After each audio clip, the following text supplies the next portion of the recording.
میں نے ایک یتیم لڑکی سے شادی کی، اس کی ایک 14 سالہ بہن بھی تھی۔ بیوی کے ساتھ اس کی بہن بھی رخصت ہو کر آ گئی تھی، لیکن اس کی بہن سارا دن میری بیوی کے ساتھ چپکی رہتی۔ مجھے اس پر بڑا غصہ آتا کیونکہ وہ رات کو بھی ہمارے کمرے میں ہی سوتی تھی۔ میں نے بیوی پر غصہ کیا اور جب رات اس کی بہن کمرے میں آئی تو زبردستی اسے دوسرے کمرے میں بند کر دیا اور پھر کمرے میں واپس لوٹا تو جان نکل گئی۔ میری بیوی کی بہن بڑی عجیب و غریب سی تھی، وہ ہر وقت ڈری سہمی سی رہتی اور اپنی بہن کے ساتھ چپکی رہتی۔ مجھے اس پر بہت غصہ آتا تھا۔ میں نے سوچ لیا تھا کہ اس سے تو جان چھڑوا کر ہی رہوں گا۔ ایک دن میں نے اپنی بیوی سے چھپ کر اس کی بہن کو ایک تنہا کمرے میں بند کر دیا اور جب وہاں پہنچا تو دنگ رہ گیا کیونکہ وہاں تو میں شادی کی رات اپنے کمرے میں آیا تو غصہ تھا۔ میں نے منہ دکھائی کا قیمتی تحفہ تو خریدا ہی تھا، لیکن ایک پیار بھرا تحفہ بھی لایا تھا۔ میں گجرے خرید لایا تھا کیونکہ جانتا تھا کہ لڑکیاں اس قسم کے تحائف پا کر خوش ہو جاتی ہیں۔ میں نے جو ہی اپنے کمرے کا دروازہ کھولا تو حیران رہ گیا تھا۔ سامنے کا منظر بڑا ہولناک سا تھا۔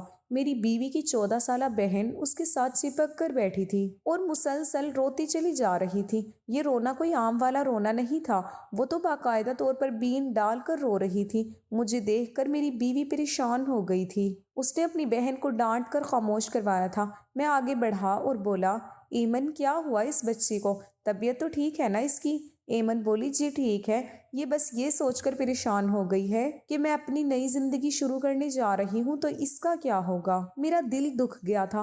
میں نے آگے بڑھ کر عائشہ کے سر پر دست شفقت رکھ دیا تھا اور بولا کہ تم پریشان مت ہو، اگر تم ایمن کی بہن ہو تو میری بھی بہن ہو، تم اسی گھر میں رہو گی ہمارے ساتھ۔ ایمن، تم نے یہ بات عائشہ کو نہیں بتائی تھی کیا؟ وہ بولی، عثمان میں اس کو بتا چکی ہوں، مگر بچی ہے نا، اسی لیے یہ باتیں اس کو فی الحال سمجھ نہیں آ رہی، وقت گزرے گا تو خود بخود سمجھ جائے گی۔ میں نے سر ہلا دیا تو میں یہ ڈرتے ڈرتے بولی، عثمان ایک بات کہوں؟ میں مسکرا کر بولا، ایمن تمہیں اجازت لینے کی ضرورت نہیں ہے، لیکن اس کی بات سن کر میں ایک دم ہی حیران ہو گیا تھا۔ وہ بولی، عثمان عائشہ کو اپنے ساتھ سلا لوں؟ جب تک یہ سنبھل نہیں جاتی یہ میرے ساتھ سو جایا کرے۔ یہ اماں ابا کی وفات کے بعد بڑی حساس ہو گئی ہے، ذرا ذرا سی بات کی ٹینشن لے کر بیمار پڑ جاتی ہے۔ میری ابھی نئی نئی شادی ہے، میں کہاں ہسپتالوں کے چکر کھاتی رہوں گی۔ میں ایمن کی بات سمجھ گیا تھا۔ میں نے کہا، ٹھیک ہے ایمن، تم دونوں بہنیں اس کمرے میں سو جاؤ، میں دوسرے کمرے میں چلا جاتا ہوں۔ ایمن اٹھ کر میرے پاس آئی اور بولی، میں ہمیشہ آپ کی احسان مند رہوں گی، آپ نے میرے ساتھ بہت بڑی نیکی کی ہے۔ میری آپ سے درخواست ہے کہ آپ گھر میں کسی کو بھی علم نہ ہونے دیجیے گا کہ آپ دوسرے کمرے میں سو رہے ہیں۔ آپ فکر نہ کریں، یہ جلدی ہی اس گھر سے مانوس ہو جائے گی تو اپنی ضد چھوڑ دے گی۔ میں مسکرا کر بولا، ایمن تمہیں تمہید باندھنے کی ضرورت نہیں ہے، میں تمہاری حالت سمجھتا ہوں، ویسے بھی کل تک مہمان واپس لوٹ جائیں گے، پھر ہم تینوں ہی تو اس گھر میں رہ جائیں گے۔ اتنا کہہ کر میں ڈری سہمی سی عائشہ پر نظر ڈال کر باہر نکل گیا تھا۔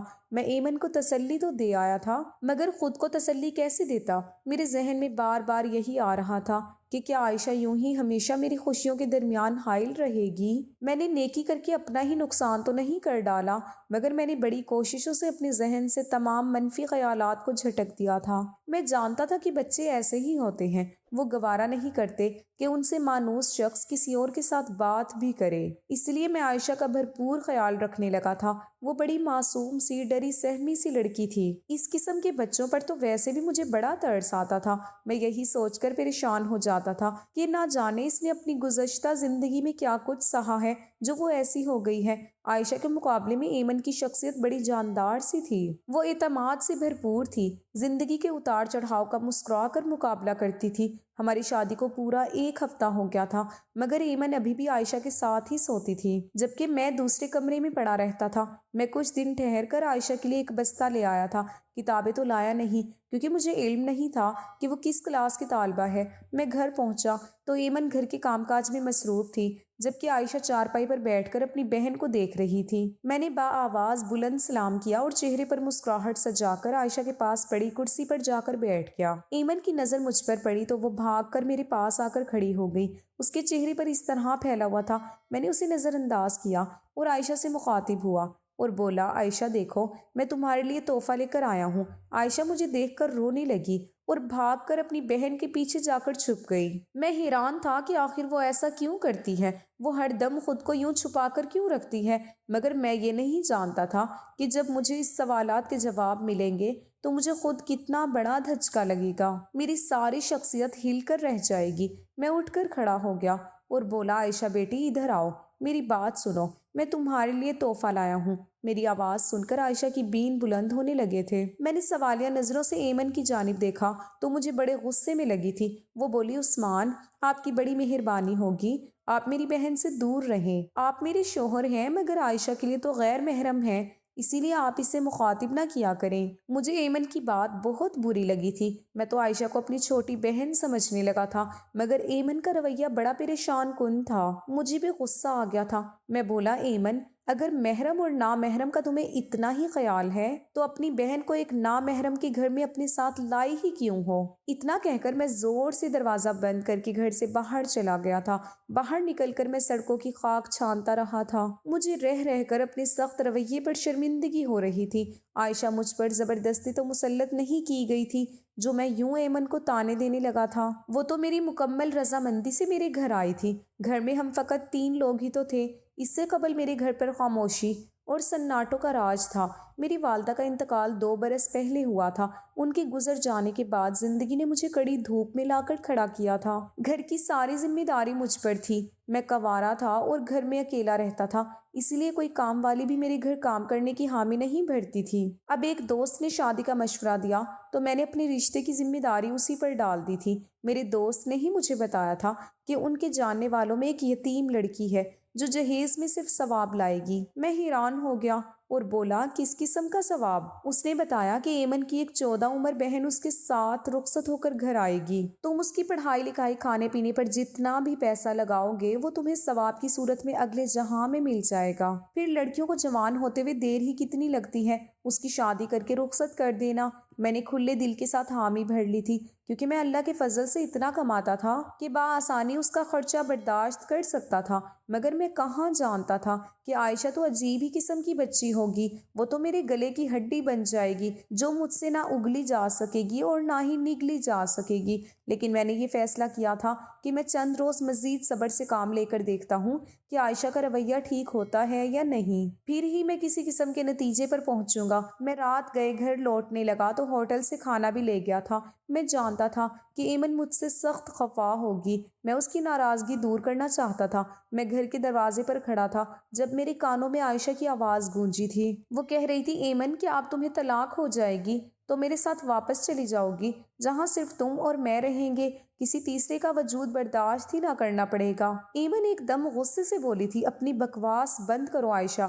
عائشہ کی ہنسی کی آواز آئی تھی، پھر وہ بولی، اب تو گھر میں تمہارا کھڑوس شوہر نہیں ہے، اب تو مجھے میرے حقیقی نام سے پکارو۔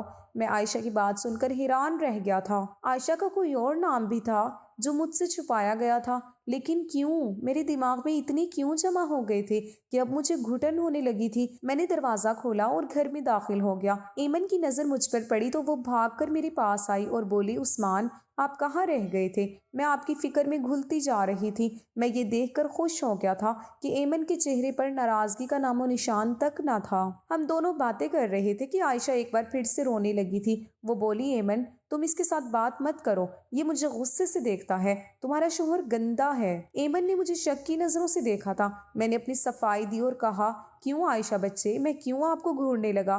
ایمن بولی، عثمان میں نے کہا بھی تھا کہ آپ میری بہن کو مخاطب مت کیا کریں۔ اتنا کہہ کر وہ عائشہ کو ہاتھ سے پکڑ کر کمرے میں لے گئی اور میں صحن میں اپنا سا منہ لے کر کھڑا رہ گیا تھا، لیکن اب میری 14 طبق روشن ہو چکے تھے۔ کچھ نہ کچھ تو گڑبڑ ضرور تھی۔ میں تو ان سب کو عائشہ کا بچپنا سمجھے بیٹھا تھا، مگر یہاں تو قصہ ہی کچھ اور تھا۔ میرے دل میں شک کا بیج اگ چکا تھا اور میں نے سوچ لیا تھا کہ ایمن پر سختی کروں گا تو وہ خود ہی اب راز کھول دے گی۔ صبح ایمن معمول کے مطابق ناشتہ بنا رہی تھی جب اچانک رک کر بولی، عثمان آپ عائشہ کے لیے اسکول کا بستہ کیوں لے کر آئے تھے؟ میں ایمن کے کل والے رویے کی وجہ سے غم زدہ سا تھا، اس لیے مختصر جواب دیا اور کہا، میں چاہتا تھا کہ عائشہ اپنی تعلیم جاری رکھے۔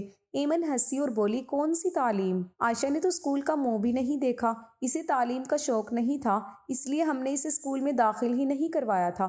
مجھے ایمن کی بات اچھی نہیں لگی تھی، مگر چونکہ میرا موڈ پہلے سے ہی بہت خراب تھا، اسی لیے میں کسی قسم کے بحث و مباحثہ میں نہیں پڑنا چاہتا تھا۔ میں نے اپنا کھانا ختم کیا اور آفس کے لیے نکل گیا، مگر عائشہ کا وجود مجھے کھٹک رہا تھا۔ اس کی عجیب و غریب حرکتیں مجھے دیکھتے ہی رونے لگیں۔ پھر میری اور ایمن کی طلاق پر خوش ہونا یہ سب کیا تھا؟ عائشہ کوئی ننھی بچی تو تھی نہیں، وہ پورے 14 سال کی تھی۔ اس عمر میں تو لڑکیاں بڑی سمجھدار اور سلجھی ہوئی ہوتی ہیں۔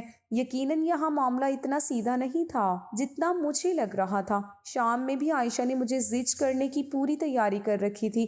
مجھے دیکھ کر وہ عجیب عجیب حرکتیں کرنے لگتی تھی۔ میں ایمن سے بات کرنے لگا تو وہ اس کو ہاتھ سے پکڑ کر کمرے میں لے گئی۔ ایمن تھوڑی دیر بعد کمرے سے نکل کر بولی، عثمان آپ کھانا کھا کر اپنے کمرے میں چلے جائیں تو ہم دونوں بہنیں بھی آ کر کھا لیں گی۔ عائشہ ضد کر رہی ہے کہ جب تک آپ باہر بیٹھے ہیں تب تک وہ باہر نہیں نکلے گی۔ مجھے غصہ تو بہت آیا تھا مگر خود پر قابو ڈال کر بولا، ٹھیک ہے عائشہ بعد میں کھانا کھا لے گی، کم از کم تم تو میرے ساتھ آ کر بیٹھو، تم تو میرے ساتھ کھانا کھاؤ۔ ایمن کے جواب نے میرے اندر آگ لگا دی تھی۔ وہ بولی، عثمان آپ کو تو پتہ ہے کہ عائشہ کتنی ضدی ہے، گھر میں طوفان کھڑا کر دے گی، اسی لیے آپ میری معذرت قبول کر لیں۔ ایمن اتنا کہہ کر کمرے میں چلی گئی تھی۔ اب میں اپنے آپے سے باہر ہو گیا تھا۔ میں خود پر قابو نہ پا سکا اور کمرے کی طرف بڑھا۔ ایمن کی آواز آ رہی تھی، وہ عائشہ کو ڈانٹ رہی تھی، کہہ رہی تھی، عائشہ کاش امی ابو کے ساتھ تم بھی مر جاتی، کم از کم میری زندگی تو جہنم نہ بنتی، نہ جانے تم میری کس گناہ کی سزا ہو۔ میں دروازہ کھول کر اندر چلا گیا تھا اور عائشہ کو کلائی سے پکڑ کر کھینچتا ہوا باہر لے آیا تھا۔ ایمن بوکھلا گئی تھی، وہ میرے پیچھے بھاگی تھی اور بولی، عثمان یہ آپ کیا کر رہی ہیں؟ چھوڑے میری بہن کو، آپ اپنے ہوش میں تو ہیں؟ مگر سچی بات تو یہ تھی کہ میں ہرگز اپنے ہوش میں نہ تھا۔ اگر ہوش میں ہوتا تو یہ سب کرتا۔ میں نے عائشہ کو ایک علیحدہ کمرے میں بند کر دیا تھا اور ایمن کا ہاتھ پکڑ کر اسے اپنے کمرے میں لے آیا تھا۔ میں بولا، اب مجھے سچ سچ بتا دو کہ تمہاری بہن یہ سب کیوں کرتی ہے؟ ایمن کا چہرہ زرد پڑ چکا تھا، وہ مسلسل روتی چلی جا رہی تھی۔ وہ بولی، آپ کو اللہ کا واسطہ ہے عثمان میری بہن کو چھوڑ دیں، وہ بہت حساس ہے، وہ ڈر سے مر جائے گی، وہ ایک رات تو کیا ایک لمحہ بھی میرے بغیر نہیں گزار سکتی۔ میں چلا کر بولا، کیوں؟ آج کل کی تو چھوٹے چھوٹے بچے بھی اپنی ماں کے بغیر رہ لیتے ہیں۔ یہ کس قسم کا بہن چارہ ہے کہ تمہاری بہن تمہارا سایہ ہی بن گئی ہے؟ مجھے یہ سب بالکل بھی پسند نہیں ہے اور نہ ہی میں یہ سب برداشت کروں گا۔ میں نے ایمن کو گھور کر دیکھا اور کہا، تم اپنا یہ رونا دھونا بند کرو، مگر اس کے رونے میں اور تیزی آنے لگی تھی۔ میں ایمن کے کمرے سے باہر آ گیا اور باہر سے کنڈی لگا کر اپنے کمرے میں آ کر میں نے دروازہ بند کر لیا تھا تاکہ ایمن اور عائشہ کا شور تھم جائے، مگر وہ دونوں بہنیں اس زور سے دروازہ پیٹ رہی تھی، ایسا لگتا تھا کہ وہ دروازہ ہی توڑ دیں گی۔ کئی گھنٹے یہ سب کچھ چلتا رہا، مگر پھر فجر کی اذان ہونے سے کچھ دیر قبل دونوں کمروں میں خاموشی چھا گئی تھی۔ میں اپنے دل کے ہاتھوں مجبور ہو کر اٹھ کھڑا ہوا اور عائشہ کے کمرے کی جانب قدم بڑھا دیے۔ میں اس سے معافی مانگ کر ایمن کے پاس لے جانا چاہتا تھا، مگر میں نے جیسے ہی دروازہ کھولا میرے قدم زنجیر ہو گئے تھے، کیونکہ وہاں تو ایک لڑکا بیٹھا تھا۔ میں آگے بڑھا تو وہ مجھے دیکھ کر سہم گیا اور پھر سے رونے لگا تھا۔ میں نے اسے جھڑک دیا اور بولا، میرے سامنے اب آنسو مت بہانا، نہیں تو مجھ سے برا کوئی نہیں ہوگا۔ مجھے بتاؤ تم کون ہو؟ عائشہ کہاں گئی؟ وہ لڑکا روتے ہوئے بولا، اگر میں اپنی حقیقت بتا دوں گا تو تم مجھے بیچ تو نہیں دو گے؟ میں اس کی بات سن کر حیران ہو گیا تھا۔ میں بولا، نہیں ہرگز نہیں، میں تمہیں کیوں بیچنے لگا؟ وہ لڑکا میری بات سے مطمئن ہو گیا اور صوفے پر بیٹھ گیا۔ اس کے چہرے پر بڑا قرب تھا۔ وہ بولا، جب میں پیدا ہوا تو ہمارے گھر یوں سوگ منایا گیا تھا جیسے میں پیدا نہیں ہوا، فوت ہوا ہوں۔ میں جب بڑا ہوا تو اپنے ارد گرد بڑا ظلم دیکھا تھا۔ میرے ابا امی کو ایک بہت موٹے ڈنڈے سے مار مار کر نیلو نیل کر دیتا تھا اور میری طرف اشارہ کر کے کہتا تھا، میرے لیے یہ تو قابل قبول ہوتا کہ تو بانجھ ہوتی، مگر یہ تو نے کیا غضب کر دیا۔ میں ابا کی پھٹکار سن کر آئینے کے سامنے جا کر کھڑا ہو جاتا تو ایمن کہتی، ابا کی باتوں پر دھیان نہ دیا کرو، تو بہت پیارا ہے، لیکن میں پیارا ہوتا تو کیا میری وجہ سے ماں کو مار پڑتی؟ میں ایمن سے پیسے مانگتا تو وہ 2 روپے کا نوٹ تھما دیتی تھی۔ میں بھاگ کر دکان پر جاتا اور امی کے لیے اپنی پسند کی ٹافی لے آتا۔ میں وہ ٹافی امی کے منہ میں ڈال کر کہتا، امی گولی کھا لو، آرام آ جائے گا۔ امی مجھ سے لپٹ کر پھوٹ پھوٹ کر رونے لگتی تھی۔ میں ننھا سا تھا میری ہم عمر لڑکے کھیلا کرتے تھے جبکہ میرا کھیل میں دل نہیں لگتا تھا۔ میں سارا دن گھر میں رہ کر امی کا پہرا دیا کرتا تھا کہ ابا کہیں امی کو پھر سے نہ مارنے لگے، لیکن میرے روکنے کے باوجود ہر دوسرے تیسرے روز امی نیلو نیل ہوئی ہوتی تھی۔ میں اپنے چھوٹے چھوٹے ہاتھوں سے امی کو دباتا تھا کہ انہیں آرام آ جائے، مگر وہ اپنا درد بھول کر میرے چھوٹے سے ہاتھوں کو لبوں سے لگا کر چوم جاتی اور روتی جاتی۔ امی کہتی تھی کہ مجھے مار سے تکلیف نہیں ہوتی، مجھے تمہاری ان حرکتوں سے بڑی تکلیف ہوتی ہے، میرا جگر چھلنی چھلنی ہو جاتا ہے۔ امی کی کمیٹی نکلی تو وہ بازار جا کر میرے لیے ایک سائیکل اور گیند بلہ لے آئی تھی۔ امی کہتی تھی کہ تم باہر جا کر تو کھیلنے نہیں ہو، امی کہتی تھی کہ تم باہر جا کر تو کھیلتے نہیں ہو، گھر میں ہی تمہاری خوشی کا انتظام کر دیتی ہوں۔ میں سائیکل دیکھ کر بڑا خوش ہوا تھا، میں امی کے ہاتھ چومتا رہتا تھا، پھر سارا دن کڑی دھوپ میں سائیکل چلاتا رہتا تھا۔ امی مجھے دیکھ کر ہنس کر بولی، آج پہلا دن ہے اسی لیے دھوپ میں کھیل لو، کل سے نہیں کھیلنے دوں گی دھوپ میں۔ میں ہر تھوڑی دیر بعد سائیکل سے اتر کر گیلے کپڑوں سے اسے صاف بھی کرتا رہتا تھا کہ کہیں میلا نہ ہو جائے، میرا نیا سائیکل کہیں پرانا نہ ہو جائے۔ شام میں ابا گھر آئے تو میں سائیکل پر جھولے لے رہا تھا۔ ابا بولے، اس کم وقت کو یہ سائیکل کس نے دلایا ہے؟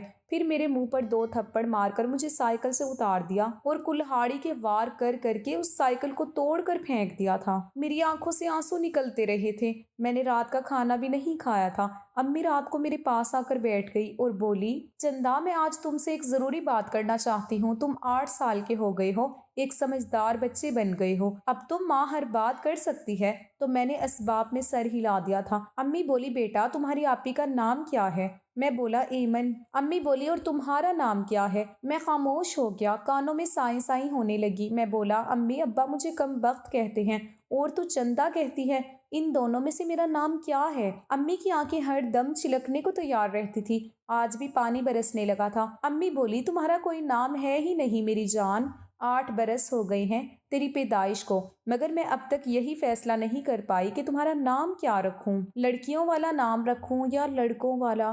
میں ماتھے پر بل ڈال کر بولا، کیوں امی، لڑکیوں والا نام کیوں رکھنا ہے میرا؟ میں تو لڑکا ہوں نا۔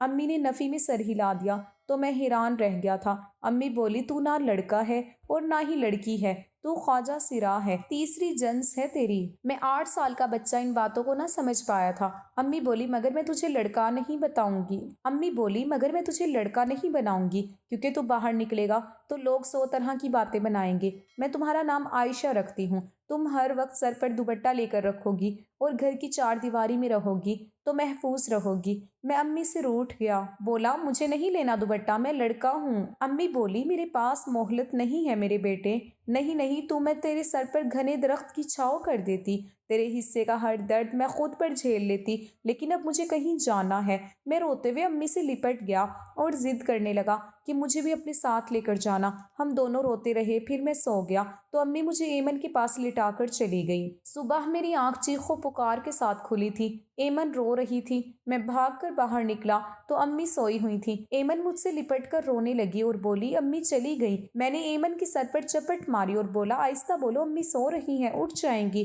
پھر ایمن مجھے کمرے میں لے گئی اور میرے سر پر دوپٹہ ڈال کر بولی، آج سے تو عائشہ ہے، امی کی بات یاد ہے نا؟ میں نے سر ہلا دیا تھا۔ میں 2 روپے لے کر دکان پر گیا اور امی کی ٹافی لے آیا۔ میں وہ ٹافی جیب میں لے کر گھومتا رہا، مگر امی اٹھتی ہی نہیں تھی۔ سارے محلے کی عورتیں بھی آ گئی تھیں۔ پھر امی کو سفید لباس پہنا دیا گیا اور چارپائی پر ڈال کر لے گئے۔ میں پیچھے بھاگا اور بولا کہ میری امی کو کہاں لے جا رہے ہو؟ چھوڑ دو، میں نے تو ان کے لیے ٹافی لے رکھی ہے۔ میں چھوٹا تھا، اسی لیے کسی نے میری آواز نہ سنی۔ میں آدمیوں کی ٹانگیں پکڑ پکڑ کر بولتا رہا کہ اماں کو نیچے اتار دو، صبح سے کچھ نہیں کھایا، انہیں بھوک لگی ہوئی ہوگی۔ وہ ٹافی میری جیب میں ہی رہ گئی، مگر امی نہ لوٹی۔ میں روتا رہا، تڑپتا رہا، مگر میری کسی نے نہ سنی۔ پھر ایک دن ابا بھی چلے گئے تو ہم چاچی کے گھر آ گئے۔ چاچی بھی ابا جیسی ہی ظالم تھی، بڑا مارتی تھی، مجھے اکثر کہا کرتی تھی کہ میں تجھے بیچ دوں گی، گروی لے جائے گا تجھے، گروہ لے جائے گا تجھے۔ تبھی ایمن میرا سہارا بنتی تھی، چاچی کا بیٹا تھا، وہ مجھے کہتا تھا کہ تم خسرا ہو، ناچ کر دکھاؤ۔ پھر اسد چاچی بڑا ہنستے تھے، میں ڈر جاتی تھی۔ ایمن مجھے بچاتی تھی۔ پھر اس کی شادی ہو گئی آپ کے ساتھ۔ آپ کی طرف دیکھ کر بھی مجھے ڈر لگتا تھا کہ کہیں آپ مجھے گروہ کے پاس نہ بھیج دو۔ ایمن کہتی تھی کہ آپ اچھے ہیں، آپ ایسا نہیں کریں گے، مگر ڈر میرے دل کے اندر جڑ پکڑے بیٹھا ہے۔ اب آپ کو سب کچھ معلوم ہو گیا ہے، اب بتائیں مجھے اکیلے کمرے میں تو بند نہیں کریں گے نا؟ میرا چہرہ آنسوؤں سے بھیگا ہوا تھا۔ میں جلدی سے اٹھ کر باہر کی جانب بھاگا اور ایمن کے کمرے کا دروازہ کھول دیا۔ اس کے قدموں میں بیٹھ کر معافی مانگنے لگا تھا۔ وہ بھی رو رہی تھی مگر بولی، معافی کس بات کی؟ آپ نے تو ہم بے سہاروں کو سہارا دیا ہے۔ پھر میں اور ایمن عائشہ کو نفسیاتی ڈاکٹر کے پاس لے جانے لگے تھے۔ اس کے دماغ سے بچپن کا ڈرامہ نکالنا بڑا کٹن تھا۔ میں نے اس کی تعلیم بھی شروع کروا دی تھی۔ میں اور ایمن خوشگوار زندگی کا آغاز کر چکے ہیں۔ عائشہ بھی زندگی کی جانب لوٹ رہی ہے اور میں نے خود سے عہد کیا ہے کہ اس کا مستقبل روشن بنا کر ہی دم لوں گا۔ اگر آپ کو آج کی کہانی پسند آئی ہے تو ویڈیو کو ضرور لائک کیجیے گا اور اپنے دوستوں کے ساتھ بھی شیئر کیجیے گا۔ ہاں، اگر آپ نے ابھی تک ہمارا چینل سبسکرائب نہیں کیا تو ضرور سبسکرائب کریں تاکہ ہر آنے والی ویڈیو کا نوٹیفیکیشن بر وقت آپ کو مل سکے۔ شکریہ۔